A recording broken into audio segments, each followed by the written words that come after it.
آج کے پروگرام میں روزنامہ ڈان کا اداری ہے مولاناز مارچ، اور روزنامہ 92 میں سرور باری صاحب کا کالم انتخابی اصلاحات کیوں ضروری ہیں، اور ہم بات کریں گے جاتے جاتے ٹویٹر پہ ٹاپ ٹرینڈ حفیظ۔ السلام علیکم جی۔ وعلیکم السلام۔ یا بارش کے تو میں نے ذکر کر دیا، وہ شاید فیض صاحب کا ایک قطعہ ہے کہ پیاسے دل پر ایسے برسے تیری نظر سے پیار کی شبنم، جلتے ہوئے جنگل پر جیسے برکھا برسے رک رک تھم تھم۔ اور رات سے یہ جو برکھا کا انداز ہے، رک رک تھم تھم، تھوڑی بارش ہو گئی پھر رک گئی، تھوڑی بارش ہو گئی پھر رک گئی، کہیں ہو گئی، یہ چل رہا ہے۔ ویسے بارش میں چہرے کھل جاتے ہیں، آج ہم کیوں ڈاؤن کیے ہم؟ نہیں، وہ میرا خیال ہے کہ ہم نیند کا جو ہمارا نظام ہے نا وہ تھوڑا سا آگے پیچھے سم ٹائم ہو جاتا ہے، تو آنے والے جو 2 دن ہیں وہ ان میں بارش بھی کھلے گی اور بڑھے گی، اور اس کا نتیجہ یہ ہوگا کہ وہ جو آلودگی ہے وہ کم ہوگی، اسموک ظاہر ہے، وہ آلودگی وہ بارش سے وہ نیچے آئے گی، کیونکہ پنجاب حکومت نے منصوبہ تو بنایا تھا مصنوعی بارش کا، تو پھر وہ میرا خیال ہے انہوں نے جو ان کے انجینئرز تھے انہوں نے دعائیں مانگنی شروع کر دی منصوبے کی جگہ بارش ہو تاکہ یہ کام ہو جائے۔ جس طرح پیپلز پارٹی لاہور کی قیادت نے دعائیں مانگی کہ بارش ہو جائے تاکہ انہیں جلسہ نہ کرنا پڑے۔ نہیں، لیکن جتنا بڑا وہ جلسہ ہونا نا اس کے لیے تو کوئی ڈرائنگ روم بھی مل جائے تو میرا خیال ہے کافی ہوگا۔ ویسے انہوں نے ایوان اقبال ہی تجویز کیا تھا لاہور کی تنظیم نے کہ ایوان اقبال میں ہی جلسہ کیا جائے، 2-3 اسکول کے بچوں کو چھٹیاں کرا لیتے، اس میں بٹھا دیتے۔ کل بڑی دلچسپ خبر آئی اور وہ یہ تھی کہ جو ارکان اسمبلی ہیں، الیکشن کمیشن نے ان کے گوشوارے اور انہوں نے جو ٹیکس جمع کرائے ہیں نا اس کی تفصیلات جاری کی، تو اس میں سب سے زیادہ حیرت انگیز بات یہ تھی کہ وزیر اعظم عمران خان صاحب جو ہیں وہ شہباز شریف اور آصف زرداری سے اور بلاول بھٹو سے زیادہ ٹیکس دینے والے ہیں، تو میں تو بڑا حیران ہوا ہوں شفیق صاحب۔ میرا خیال ہے وہ جو ایسٹ سویپ کر لیں، ہاں یہ ٹیکس دیکھیں نا، آپ کو ٹیکس شو کرتا ہے کہ آپ کی پراپرٹی کتنی ہے، آپ کتنے امیر ہیں، کتنی کیا آپ کے بینک بیلنس ہے، کیا آپ کی گاڑیاں ہیں، پورا آپ کو نا وہ ایکسپلین کرتا ہے۔ آپ کو جو ٹیکس ریٹرن ہے، اگر پرائم منسٹر کا ٹیکس ریٹرن زیادہ ہے تو پھر ان کے جاتی عمرہ دیکھیں، ان کے اپنا سرے محل دیکھیں، ان کے ایون فیلڈ دیکھیں، ان کے مالٹون میں 6 بنگلے دیکھیں، بالکل صحیح، جو کہ چیف منسٹر اور پرائم منسٹر آؤٹ ڈکلیئر ہوئے تھے، تو پھر یہ دیکھیں یہ عوام کو کس چیز کا دھوکہ دے رہے ہیں۔ عوام بھی دیکھیں گے نا کہ بھئی ہمارا جو لیڈرز ہیں وہ ٹیکس یہ دے رہے ہیں، اور ان کا طرز زندگی دیکھیں وہ تو شہنشاہوں سے کم نہیں ہے، تو پھر یہ اس میں دیکھیں اس میں ہمارا نظام کی کمزوری ہے۔ FBI مجھے تو آپ کو پکڑ لے گا، مجھے آپ کو نوٹس دے گا، لیکن یہاں وہ خاموش ہے، کیونکہ یہ لاڈے ڈولے یہ اپنا یہ سسٹم کے ہے نا، یہ سسٹم کے لاڈلے ہیں، کسی ریاست کے لاڈلے نہیں ہیں، اور یہ ایسا لیکونہ جو سسٹم میں ہیں وہ نکال کے اور اپنے ٹیکس اس کو زیرو پہ لے آتے ہیں۔ اب گیلانی صاحب دیکھیں کتنا ٹیکس دیا انہوں نے، شرم آتی یار، اب پرائم منسٹر رہے اور اب اپنا انداز سیاست دیکھیں، اپنی گاڑیاں دیکھیں، اپنا گھر دیکھیں، اپنا رہن سہن دیکھیں، اور ٹیکس دیتے ہیں آپ ہزاروں میں۔ بالکل ٹھیک، اور اس سے تو ہمارا ٹیکس زیادہ کٹتا ہے۔ تو یہ FBI کو دیکھیں نا، اگر FBR یہ اگر انصاف کرے گا، وہ دیکھے کہ بھئی ان کو بھی ہاتھ ڈالے نا، کہ جتنی ایک پیمانہ بنا لیں، جس کا جو طرز زندگی ہے، جس کے ذمہ جتنے گھر ہیں، جس کے ذمہ جتنی پراپرٹی ہے، جس کے ذمہ جتنی جائیداد ہے، اس حساب سے ٹیکس لگائیں۔ اگر نہیں کرتے تو باقی وہ اپنا حکومت ضبط کر لیں۔ بالکل صحیح۔ چائنا میں ایسے ہے، عرب دوسرے ملکوں میں ایسے ہے کہ جہاں آپ کا وے آف لائف جو ہے، آپ کی جو ٹیکس ہے، ٹیکس ریٹرنز زیادہ ہے، ٹیکس پر زیادہ ہے تو وہ ضبط کر لیتے ہیں۔ بالکل ٹھیک۔ تو اگر یہ ان کا دیکھیں کس سچویشن میں باقی وہ ضبط کر لیں۔ اور میں تو کہوں گا پرائم منسٹر کو نا، یہ جو اپنا ان کو ٹیکس زیادہ اور باقی وہ کم دے رہے ہیں، وہ اس کو سویپ کر کے وہ شوکت خان کے دوسرے منصوبے میں لگا دیں، یا ہمارے ادارے کر دیں یا وہ خود کر دیں۔ ان کو تو شرم نہیں آنی نا، انہوں نے تو بس اپنا نا لوٹنا ہی ہے اور اپنا مال بڑھانا ہے اور پیٹ بڑھانا ہے۔ انہوں نے تو کوئی نہ عوام کا خیال کرنا ہے، نہ اپنا خیال کرنا ہے، نہ ریاست کا خیال کرنا ہے، نہ یہ ایک مثال بننا ہے کہ اگر ہم ٹیکس دیں گے تو نیچے ہمارے جو ماننے والے ہیں وہ ٹیکس دیں گے۔ بالکل ٹھیک ہے۔ سلمان صاحب، جو یہ رپورٹ آئی ہے کل تو بڑی حیرت انگیز ہے، جیسے ابھی شفیق اوان کہہ رہے ہیں کہ یوسف رضا گیلانی صاحب تو سب سے غریب ترین آدمی ہیں، ان کے پاس تو پلے پیسے کوئی نہیں ہے۔ دیکھیں وہ شوکت ترین نے بالکل ٹھیک بات کی ہے کہ اگر ہم نے ٹیکس کلچر کو آگے لے کے چلنا ہے تو آغاز پارلیمنٹ سے اور سیاسی لوگوں سے ہونا چاہیے۔ یعنی آپ اندازہ لگائیے کہ یہ کتنا عجیب مسئلہ ہے کہ طاقتور لوگ جو ہے خود کو اپنے آپ کو ٹیکس سے بچا لیتے ہیں، اور انڈائریکٹ ٹیکسز جو ہے نا وہ عام لوگوں پہ لگا کے ان کی جانوں نکالی جا رہی ہے. اب سوال یہ ہے کہ یہ سارا ٹیکس کلچر کیوں نہیں پروموٹ ہوتا؟ اس لیے کہ چاہے وہ ایف بی آر ہو، چاہے آپ کی رولنگ الیٹ ہو، اگر ان کے آپس میں نیکسس بن گئے ہیں اور یہ ایک دوسرے کے ساتھ سمجھوتا کرتے ہیں، ایک دوسرے کو فیسلیٹیٹ کرتے ہیں، ایک دوسرے کے ساتھ کولیبریٹ کرتے ہیں، تو پھر پاکستان میں ٹیکس کلچر کیسے آئے گا؟ یہ عجیب ملک ہوگا جس کو آپ ٹیکسیشن کے بغیر چلانے کی کوشش کر رہے ہیں. اور دیکھیے ڈائریکٹ ٹیکسز ایک ایسی چیز ہوتی ہے جس کے ذریعے آپ زیادہ پیسہ جنریٹ کر سکتے ہیں. لیکن اب پرابلم یہ آ رہا ہے کہ یہ سارا کا سارا، جیسے آپ نے کہا گیلانی صاحب کے بارے میں کہا اور لوگوں کے بارے میں جو خبریں آئی ہیں، تو پھر بڑی حیرانگی ہوتی ہے کہ میں تو بہت سے لوگوں سے زیادہ ٹیکس پے کر رہا ہوں. شفیق صاحب آپ زیادہ ٹیکس پے کر رہے ہیں، اسار پے کر رہے ہیں، خالد قیوم پے کر رہا ہے، تو پھر ہمیں کس بات کی سزا دی جا رہی ہے؟ یعنی ایک آپ عام آدمی سے، لے مین سے یہ کرتے ہیں، ایکسپیکٹ کرتے ہیں کہ وہ باقاعدگی سے ٹیکس دیں، لیکن جو آپ کی رولنگ الیٹ ہے وہ ٹیکس دینے کے لیے تیار نہیں ہے. اب مطلب ہنسی آتی ہے نا، 50 60 70 لاکھ کی گاڑیوں میں پھرنے والے، اور پھر وہ یہ کہیں کہ جی ہم 2000 روپے ٹیکس دے رہے ہیں، کوئی 10,000 روپے دے رہا ہے، کوئی 50,000 روپے دے رہا ہے، کوئی 1 لاکھ روپے دے رہا ہے. تو میں یہ سمجھتا ہوں یہ مذاق ختم ہونا چاہیے. اور دیکھیے بات سمپل سی ہے، ریاست ہی اپنی ریٹ کو مضبوط بناتی ہے نا، ریاست ہی اپنی ریٹ کو منواتی ہے. اب یہ وقت آ گیا ہے کہ پاکستان میں اس معاملے پہ کوئی سمجھوتا نہیں ہونا چاہیے، کیونکہ ایک بیمار معیشت، ایک کمزور معیشت، قرضوں پہ کھڑی معیشت جس کا اظہار بار بار پرائم منسٹر کرتے ہیں، اس میں اگر آپ ٹیکس کلچر کے کانٹیکسٹ میں بڑی ریفارمز نہیں کریں گے، ڈیزاسٹر ریفارم نہیں کریں گے، اگریسو ریفارمز نہیں کریں گے، اور سب لوگوں کو ٹیکس نیٹ میں نہیں لائیں گے، خاص طور پہ جو رولنگ الیٹ ہے، تو پھر پاکستان میں عام آدمی بھی ٹیکس چوری کرنے کا مجاز ہو جاتا ہے. وہ سمجھتا ہے کہ یہ جسٹیفائی ہے، کیونکہ جب بڑے ٹیکس، اب آپ مجھے بتائیے نا کہ جو لوگوں نے آج خبریں پڑھی ہوں گی اخبارات میں، عام آدمی نے، تو اس کے دل میں نہیں آئے گا کہ میں کیوں ٹیکس دیتا ہوں، مجھے کیا ضرورت ہے ٹیکس دینے کی، میں کیوں نہیں چور راستہ اختیار کروں جیسے یہ اختیار کرتے ہیں. اور یہ جو بھی بات کر رہے تھے نا، ان میں سے بیشتر لوگوں نے پراپرٹیاں اپنے بچوں کے نام رکھی ہوئی ہیں، یعنی ملازموں کے نام رکھی ہوئی ہیں، 8 9 10 سال کے بچے ہیں، ان کے ذمہ کروڑوں روپے کی پراپرٹیاں ہیں. تو یہ مذاق بند ہونا چاہیے. اور اس میں سمجھتا ہوں کہ ایف بی آر کو اور حکومت کو مل کر، اور خود ایف بی آر میں بھی جو لوگ ایسے ہیں جو اس سارے معاملات میں سمجھوتا کرتے ہیں، اس میں نیکسس کا حصہ بنتے ہیں، ان کو بھی اکاؤنٹیبل کرنا چاہیے، تب جا کے آپ ایک ٹیکس کلچر کو پروموٹ کر سکیں. خالد صاحب، یہ جو ٹیکس کلچر ہے یہ پروموٹ، شوکت ترین صاحب کا کہنا ہے کہ ہمیں 1.5 کروڑ افراد کا ڈیٹا مل گیا اور ہم اس پہ کام شروع کر رہے ہیں، لیکن بسم اللہ جو ہے اگر وہ ارکان پارلیمنٹ سے ہو جائے تو بہتر نہیں؟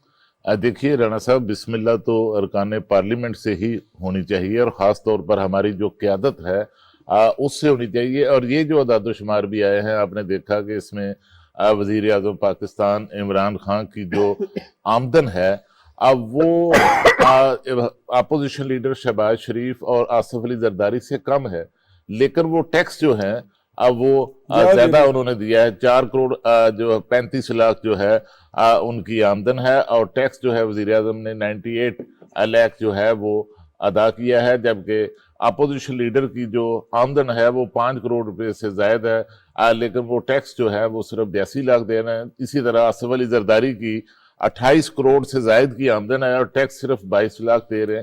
اس میں اگر آپ دیکھیں کہ یہ ٹیکس جو ہے اس کو بچانے کے جو طریقے اختیار کیے جاتے ہیں، اور اس کا دونوں جو بڑی پارٹیاں ہیں اپوزیشن کی، پیپلز پارٹی اور نون لیگ کے اندر اگر آپ دیکھیں تو وہاں پر سب سے زیادہ شفیق صاحب آپ کو جو رول نظر آئے گا ان پارٹیوں کی، حکومت ہو تو حکومت میں، اگر حکومت نہ ہو تو پارٹی کے اندر جو ہے وکلاء، جو نامور وکلاء ہیں ان کا سب سے زیادہ رول نظر آئے گا. اور دوسرا جو وہ چارٹرڈ اکاؤنٹنٹ یا ایسے ٹیکس کے ماہرین جن کے ذریعے یہ ٹیکسیشن جو ہے اس کو بچاتے ہیں، ٹیکسز کو، ان کو پارٹیوں کے اندر جو ہیں اب وہ زیادہ اور نمایاں جو ہیں وہ رول دیے گئے ہیں.